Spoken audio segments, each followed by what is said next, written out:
This is exactly right. Capture your favorite summer feeling with Pandora Jewelry. Discover a collection inspired by the sunshine, freedom, and moments that make the season unforgettable. From sun-kissed metals to personalized pieces ready to be engraved with your summer mantra. Each design moves with you from beach days to golden nights and every memory in between. Shop Pandora Jewelry's new summer collection in-store or online at pandora.net and let your summer unfold. Goodbye. Summer is for adventures, road trips, and adding a whole lot of miles to your car. That's why it's worth stopping at Valvoline Instant Oil Change first. Their trained techs help you get road trip ready with an oil change and an 18-point maintenance check included with every oil change, checking your tire pressure, wipers, lights, and more. Valvoline Instant Oil Change techs complete over 270 hours of training, so your car's in capable hands. Best part? You can stay in your car and you're in and out in about 15 minutes. Valvoline Instant Oil Change. Change wisely. Goodbye. The Hulu original series Furious is coming to Hulu and Hulu on Disney Plus on July 27th. Starring Emmy Rossum as Alice Black, Furious follows a rookie FBI agent on the hunt for Catherine, played by Lola Pettigrew, a mysterious and calculating female serial killer. While Alice upholds justice, Catherine kills for it, terrorizing the rich and powerful men of New York in her pursuit of vengeance. With secrets that change everything, Alice discovers there's a thin line between hunter and prey. Watch the Hulu original series Furious on July 27th. Streaming on Hulu and Hulu on Disney Plus for bundle subscribers. Terms apply. Goodbye.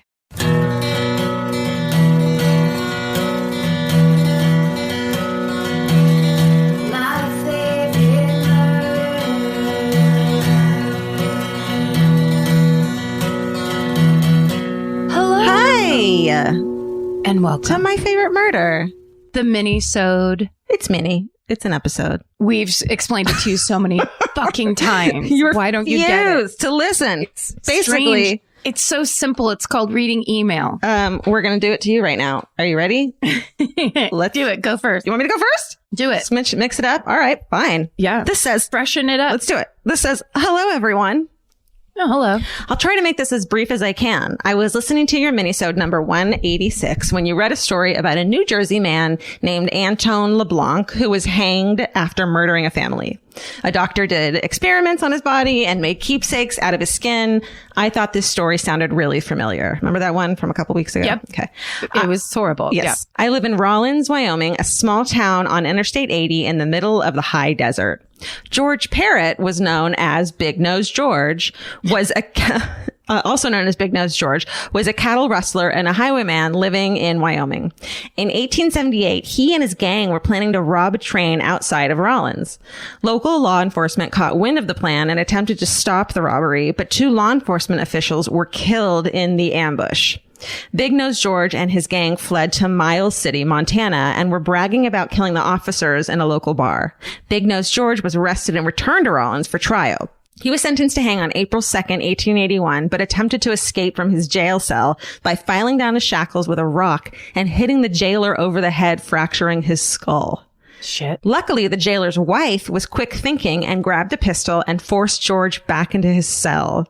Shit, girl. I know. News of the attempted escape began to spread, and a group of townspeople broke into the jail, held the jailer at gunpoint, and then it says this poor guy had the worst day. Yeah. First it's in the fucking head and then held up by townspeople. It's like, I'm doing my job. And broke George out of the jail so they could hang him themselves. He was lynched in the street on a telegraph pole with a mob of 200 people. This is the part that sounds a lot like the New Jersey story. After his death, Dr. John Eugene Osborne took possession of George's remains and attempted to do experiments on his brain for clues to his criminality. The doctor was also assisted by 15-year-old Lillian Heath. Oh. To commemorate the experience, the doctor had George's skin from his thighs and chest sent to a tannery in Denver and made into a medical bag and a pair of shoes. Then it says, what the fuck? Which is your face is saying as well. It's so horrible. It's so insane and recent. It is. Was this a common practice in the 1800s? Question mark, question mark. Lillian decided to keep the skull cap and used it as an ashtray and doorstop throughout her life. George's body was later stored in a whiskey barrel and buried near the medical office. Dr. Osborne wore the skin shoes to the inaugural ball after being elected the first Democratic governor of the state of Wyoming. The story of Big Nose George was kind of forgotten until construction workers unearthed the barrel with human remains in 1950. Dr. Lillian Heath, that teenage girl, became Wyoming's first female doctor. Then in her 80s, was able to identify the remains when the skull cap she had kept all those years fit the remains perfectly. This fucking story. The skin shoes are on permanent display at the Carbon County Museum in Rawlins, Wyoming. Wikipedia tells me that the shackles and skull cap are on display at the Union Pacific Museum in Omaha, Nebraska, and the medical bag made of his skin has never been found. I'm hoping one day someone writes in about a mysterious bag found at a pawn shop or in their grandmother's attic. Thank you for all you do. Stay sexy and always keep your skull ashtray in case you needed to identify a body. L. Ugh. I don't think it sounds that recent to me. Like, that's what the 1800s looked like to me, is just people fucking experimenting on people, breaking people out of prison to kill them in a happy mob, then experimenting on their brain and or body, and then keeping a souvenir that's fucking morbid and creepy. It's very like Wild West, where it's like, you know what, we're all going to keep to ourselves and then do whatever fucked up thing we've decided to rationalize. It's just so inhumane. We've all seen Back to the Future 3. We know what it was like back then. Georgia's favorite film. Like the whole canon is all I know about history is from Back to the Future. The phrase "we've all seen Back to the Future 3." I might call you on that one. Okay. Here's my first one. Okay. I'll read you half the title. Okay. Nurse Mom Stories. Great. Okay. So, masked up MFM crew. A few minisodes ago, you asked for nurse mom stories. I meant to write in earlier, but ... quarantine life with a 5-year-old. Oh my God. Damn it. No. Bless you and bless your soul. Mm-hmm. My mom was a nurse when my sisters and I were growing up. She worked in both the ER and in labor and delivery throughout her career in Denver and in Orange County. Though her accounts from her time spent as an RN range from crazy car baby deliveries due to massive Denver snowstorms to having to do an emergency C-section solo as an RN due to a doctor not answering his pager. Dude! And then in parentheses, the 70s were a different time. A couple stand out. Like the time an ambulance pulled up with a non-responsive individual. Her and the ER team worked 15 minutes to try and revive him with no success. After 15 minutes flatlined, the man sat straight up, pulled the tube out of his mouth, threw it on the floor, and laid back down, all while still flatlined. To this day, the hairs on the back of my mom's neck stand up when she recounts that story. What? But did he go on to live, or was he still dead? I think he was still dead. He was, but he did a thing that only living people can do. Or can they? That's why they need to keep experimenting on dead bodies. You're justifying the last letter with the next letter. I'm justifying Back to the Future 3. That's right. My love for it. Okay, but the thing about my mom's time as an RN that stands out most to my sisters and I is how she worked in the ER alongside Jeffrey McDonald. No. The Jeffrey McDonald still in prison for murdering his whole family. Not only did she work with him, they were friends. And here's how I found out that little detail. One night when I was only 10 years old, I was somehow permitted to stay up late watching TV with my parents before bed. That was a mistake. They were watching a made-for-TV movie called Fatal Vision, apparently about Jeffrey McDonald's murdering of his family. I was too scared to move, let alone go to bed. After the movie, my dad looks at me and says, "Oh, and your mom's friends with him. She says he didn't do it." Needless to say, I barely slept for years. And to this day, she says, quote, "Everyone loved him. He didn't kill his family." Oh, no. Cheers to all the nurses out there, many in my family included. Be considerate and wear a mask. And don't let your 10-year-old stay up late watching movies about murderers, you know. Lori. The scariest thing, I feel like in a kid's mind, it's like, my parents know this murderer. That means that they might be in on it. And murders, too. Possibly. Although I believe that the Jeffrey McDonald story is the one that Errol Morris went on to write a book and I think make a movie about. Mm-hmm. It's the one with the hippies, right? I did right. that one. And, yeah. Yes, you did. And Errol Morris's whole thing is that the whole case was botched and he is innocent. I wish I couldn't. I wish I could believe that, because the way those poor children were killed is just horrific. And the thought it's so awful. It's really awful. But I think it's interesting. It's an interesting thing, because I still haven't figured it out. Oh my God. Yeah. I did that case years ago, and I still know the details of it. It's just so horrible. Yeah. So it's bad. It's very bad. Okay. This one's called My Dad's Friend, the Serial Killer. Oh, great. I probably shouldn't have told you that. We're in a theme now. Yeah. It's good you told us. Yeah. We're ready. Greetings, fellow Jew and Gentiles too. Thank you. Oh, Mazel tov. Well, talking to my dad on the phone one Sunday night, he casually mentioned that he was once friends with a serial killer. Oh, it's in the first line. It doesn't matter. Naturally, I said, tell me everything. In the early 80s, my dad was living in a small apartment above a food co-op in Eau Claire, Wisconsin, where he also volunteered regularly. He became friends with a man named Alvin, who stopped into the co-op from time to time while my dad was volunteering. My dad also worked a second shift at a local hospital, and Alvin sang late nights at a restaurant in downtown Eau Claire. On his way home from the restaurant, Alvin would check to see if the lights in my dad's apartment were on and would stop by to hang out, I guess until my dad decided it was time to go to sleep. One day, Alvin told my dad that he was leaving Eau Claire and moving to a rural town about 15 miles away. My dad thought this was a little strange, but didn't think much of it. A short time after Alvin moved away, my dad learned that he had been arrested for murder. It turns out that Alvin murdered 4 men in Wisconsin and Minnesota between 1985 and 1988. Whoa. One of the victims, a 33-year-old man from Minnesota named Daniel Lundgren, was killed in what police believed to be a car accident in 1986. However, when Alvin later admitted to killing the other victims, he told police that he had also shot and killed Lundgren, who was his roommate at the time. Lundgren's body was exhumed, and the medical examiner confirmed that there were 3 bullet holes in his head. Police at the time said that Alvin likely shot Lundgren in the car and that Lundgren drove a short distance before crashing. It's not clear how the 3 bullet holes were completely missed the first time around. I guess if you get in a car accident, they're not going to search your scalp for bullet holes, right? Right, exactly. This is kind of reminding me of the beginning of Fargo too. Oh, yeah. It's that you'd have to really, if you're assuming it's a car accident, it's a car accident. Totally. That's what everyone's doing, I bet. Yes. 100%. Why look into it? Don't look into it. Yeah, you've got better things to do. Alvin was arrested at the funeral of his last victim, 27-year-old Timothy Hayden. He was found not guilty by reason of mental disease or defect in all 4 killings and has been confined to a mental institution in Madison, Wisconsin ever since. We've been there. Oh, yeah, we love Madison. It's very charming. What? I'll ask my question after. Okay. Stay sexy and never trust a person who suddenly decides to move to a shack in the middle of nowhere. Ariella. Mm-hmm. Great job, Ariella. Yeah.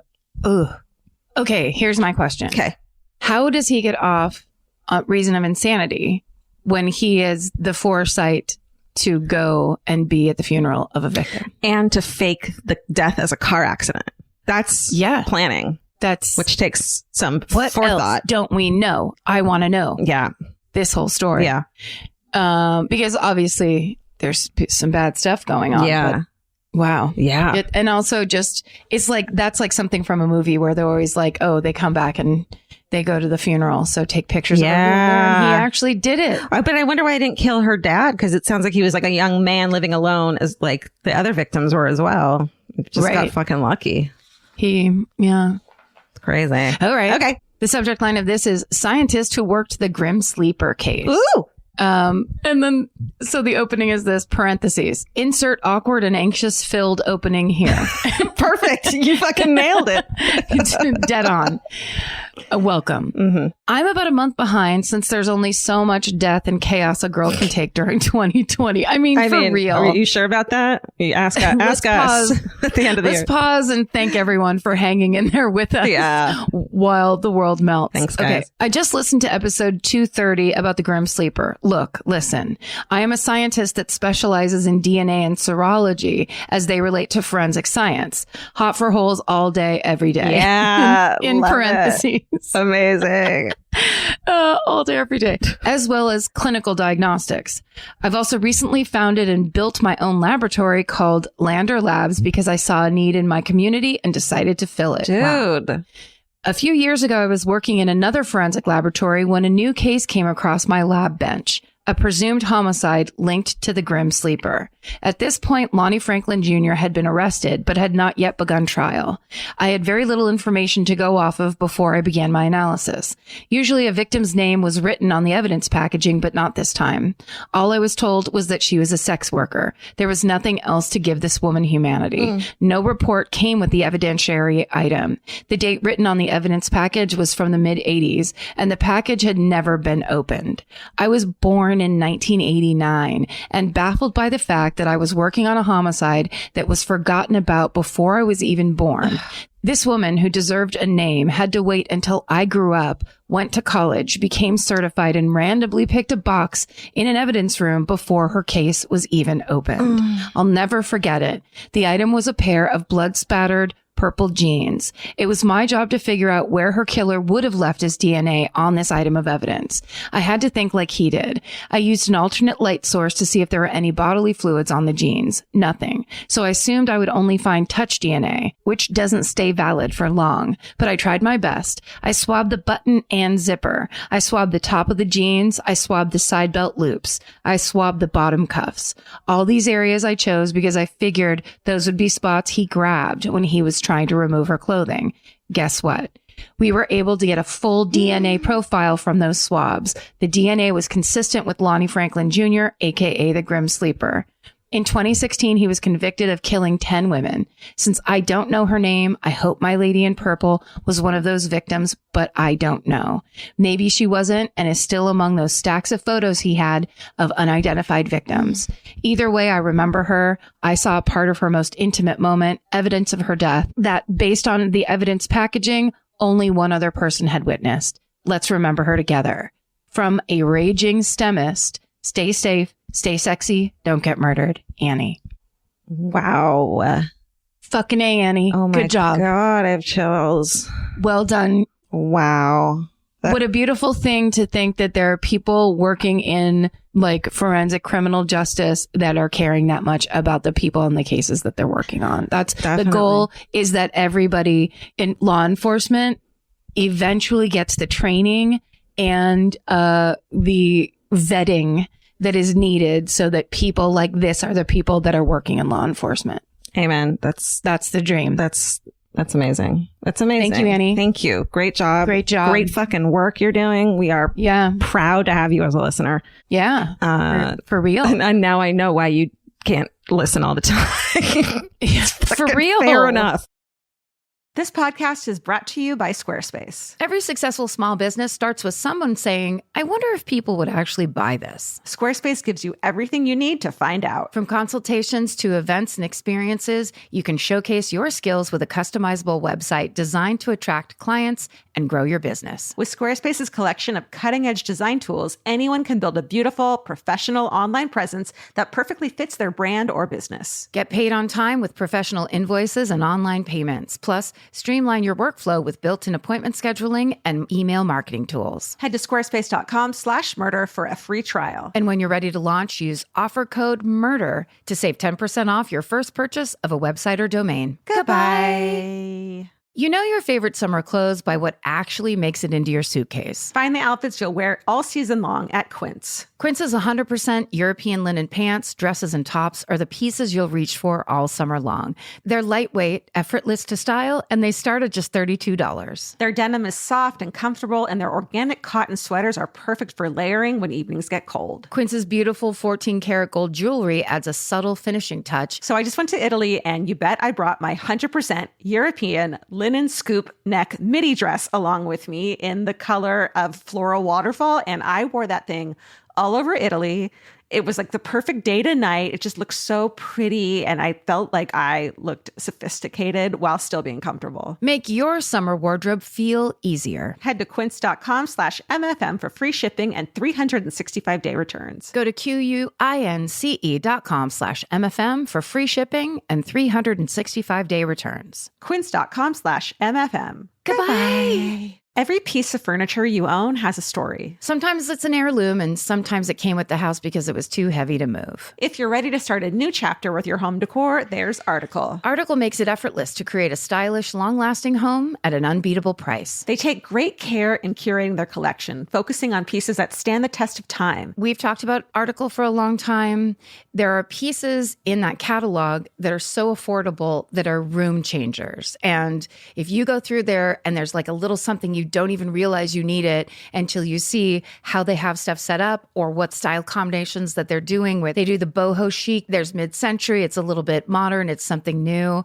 Like there's so many choices in there and it's not going to break the bank. As someone who's interested in tons of different styles and time periods, Article covers them all in one place. I love that. I know I've mentioned already how much I love my entryway table, but I swear to God, because the path that it's on, I pass it 4 times a day, and I love it more every time. Article is offering our listeners $50 off your first purchase of $100 or more. To claim, visit article.com/murder, and the discount will be automatically applied at checkout. That's article.com/murder for $50 off your first purchase of $100 or more. Goodbye. My last one is that time I saved my friend from being abducted. Hello, Elvis and co.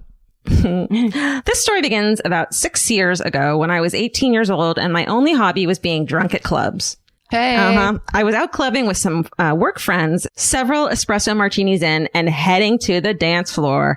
Espresso martinis is such a bummer. Vodka and coffee. What is wrong with you? Coffee liqueur. So you're just like vomiting coffee. Couple beans down in the bottom. Yeah, just make yourself perfectly nauseous for later. God, it's like when you finally get home, you can't fall asleep because you've got the spins extra bad. That's right. When we realized we had lost one of our group, we'll call her Sarah. After 15 minutes of searching, I finally found her back at the bar looking very lost and confused. Sarah kept saying, "You left me. Where did you go?" Assuming she had just had too much to drink, we decided we should leave and make sure she gets home okay. Once we got out to the front of the club, however, we turned around and she was gone again. Taken aback, I went back in to find her and found her standing alone near the dance floor, once again looking confused and saying, "Where did you go?" At this point, I realized something was wrong and that maybe her drink had been spiked. Making sure to keep hold of her hand, we walked back out towards the main strip where we could get a taxi home. Whilst walking, however, I ran into some other mates, at which point my dumb drunk self let go of Sarah to hug them and say hello. After a brief chat, my friend points further down the road and says, "Where's Sarah going?" To my horror, I turn around to see my friend being led down the road by 2 men who had grabbed hold of her hands. Sarah was looking back at me, super confused, but seemed unable to pull away from them. I ran after them, managing to catch up and snatch Sarah back from their grasp. The 2 men turned around and began laughing and telling me they were simply joking around. Now, at 18 years old, I was extremely shy and deeply afraid of confrontation. I still am. But in that moment, and probably thanks to all the espresso martinis, I channeled an impressive amount of fuck you energy and just let loose. I pushed one of them in the chest and began waving my finger in their faces. The other hand now firmly grasping onto Sarah's hand and yelled, "Fuck you, you fucking rapists." Yes. At this point, they stopped laughing and swiftly turned around to walk away. That's right. Good. They did. I continued to shout some more fuck yous and assholes as they left, and then finally went and hopped into a taxi to take Sarah home. The next day, Sarah couldn't remember anything, confirming my fear that her drink had been spiked. Yeah, I was so relieved that we had managed to get her home safely because who knows what could have happened. SSDGM, and never underestimate the value of fuck you energy. Emma from Brisbane, Australia. Good job, Emma. Emma, that's how you keep track of your friends. And also it's a good idea to have a friend if there's one person for some reason that isn't drinking or isn't going to get shit-faced. Yeah. Because there needs to be somebody with the big picture. Yes. Like that was hard. Like, I felt like I was going to have a heart attack the whole time because it's like drunk girls trying to help drunk girls. Is please get someone that's in the mix there that like would see that immediately. Keeps an eye. Yeah. I mean, easy for me to say, but of course, it's so scary. Watch your drinks. Yeah, it's me, Coffee Martini. You start using that as your bar name. How about espresso martini? Just saying the word espresso like an 18-year-old would. Espresso martini, please. Send us your story. What? So sorry. What were you going to say? Send us your espresso martini stories? No, but I want them. Tell us the most disgusting martini you've ever had. Yes. Well, I mean, yeah. Tell us your stories of how bad you got the spins and then barfed on an espresso martini. Do you think an espresso martini has just the flavor of coffee beans in it and maybe a visual bean or two? Or do you think it has espresso in it? I would guess it's espresso liqueur. I used to be a mixologist. I should know this. Is this true? Yeah. When you had your little twisty mustache? No, but I had all those cooking channel shows about making cocktails. You don't know. Yeah, but you don't know who I am. Have we met? You didn't make them professionally. No. Behind a bar every night. No, I never worked in a bar. I'm sorry. I don't mean to take away the label of mixologist. I know that you combined something and chicken nuggets, so I'm not taking anything away. I wish you wouldn't. Otherwise, I'm going to sit you down and make you watch fucking Back to the Future 3 with me. Is that from this episode? And I'm going to make you make me an espresso martini and see how far we get. Okay. Are you ready for this last one? Oh, yeah. Let's do it. It's the subject line is nursing home confessions. Howdy. I am from a sleepy town in southern Indiana, and I work as a nursing assistant in a nursing home. Thank you. That's God's work right there. Mm-hmm.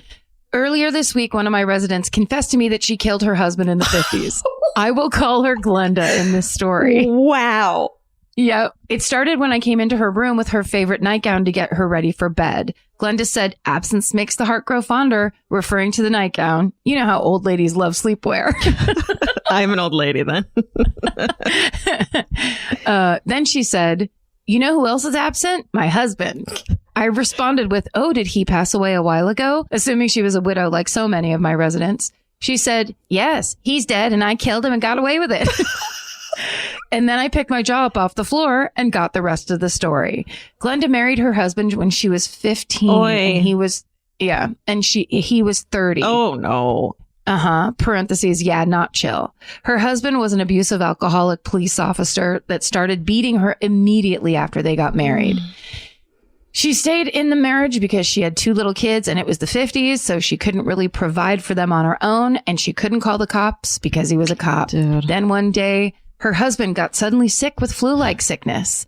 She stayed by his side as a dutiful wife, caring for him as he belittled her. She said all of a sudden she realized how sick she was of him beating on her in front of her babies. So when he fell asleep, she covered his face with a pillow and held on for dear life until he stopped moving. In her own words, "I just held it there as hard as I could until he stopped squirming, and then held it there a little longer to be sure." Oh my God. Fuck. I'd just be like, "Glenda, I'm going to step out of the room for a second and then run up the middle of the street." Why don't you put your nightgown on while I'm screaming? And then she turned to the nurse, and there's a little bit of blood in the corner of her mouth. I held her hand as she told the story, and I asked her if she ever regretted what she did, and she gave me the most heartbreaking response. "I feel bad sometimes, but then I remember how bad it hurt when he hit me and how much it scared my babies." Aww. She said she called the cops in the morning and nervously waited while the coroner declared that he probably died from, quote, a heart attack or something. No one ever suspected foul play from tiny little Glenda because apparently murdering husbands was something else they didn't think women could do in the 50s. I asked Glenda if she ever told anyone about this, and she thought for a second and said, "Nope, I think you're the first one." I could see the pain in her eyes as she told the story, and it's clear to me that she knew this was the only way to keep herself and her baby safe from such an awful man. I don't know why I inspired her to come clean. My best guess is that this has been weighing on her for a long time, and since she's now in her late 80s, she had to get it off her chest. I let her know that her secret was safe with me, other than to email my murder friends where I would change her name. Glenda then became successful. Her kids became successful also, and became successful. Today, Glenda frequently asks me for kisses and loves when I paint her nails. Aww. Stay sexy, don't get murdered, wear a mask, and if you have loved ones in a nursing home, don't forget about them because they still love you. Also, be kind and patient with healthcare workers because although our country is acting like this pandemic is over, we are still being greatly affected. Sarah. Wow. Shit, Sarah. Shit. Wow. Big. Thanks for sending that to us. and entrusting us with that story, incredible story of bravery. I mean, how many times has this happened?